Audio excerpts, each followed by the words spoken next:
کر کے بھیجا تو وہ ڈنڈا لے کے آئے اور سخت بات کی آ کے حضرت مصعب بن عمیر کے ساتھ، حالانکہ یہ بھی بڑی امیر ماں کے بیٹے ہیں، اور بڑے عجیب جملے کہے کہ کوئی کام نہیں ملا تو اب یہ شروع کر لیا تم لوگوں نے، بڑی باتیں کی، پورا غصہ لے گیا نا. یہ بھی ایک لہجہ تھا، جواب میں حضرت مصعب بن عمیر کا بھی لہجہ تھا، اور باتیں کرتے رہے تو یہ ہنستے رہے، یہ ہنستے رہے. ٹھنڈا ہو گیا، سارا کچھ کہہ چکے تو حضرت مصعب بن عمیر کہنے لگے جی آپ نے ڈانٹا ہے، ہم تو تیار بیٹھے ہیں جانے کے لیے. گئے، بس 2-3 باتیں ہماری بھی سن لیں گے. انہوں نے کہا سنائیے. 2-3 آیتیں پڑھی قرآن پاک، تھوڑا سا حضور کی سیرت نور کو چھیڑا تو وہ ڈنڈا انہوں نے پھینک دیا. فرمانے لگے اس دین میں داخل ہونا ہو تو طریقہ کیا ہے؟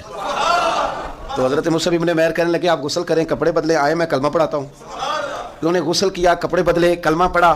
اب واپس گئے تو ان کو پتا تھا میں نے جانا ہے، تو سعد بن معاذ نے رزلٹ پوچھنا ہے. کہتے ہیں اس نے مجھے بھیجا تھا تو میں نے بھی اسے بھیجنا ہے. کہتے ہیں میں نے جا کے کہا اس قبیلے کا، قبیلہ بنی حارثہ کے ساتھ مقابلہ چلتا تھا. کہتے ہیں میں نے بھی اسی طرح کی سٹوری سنائی جا کے.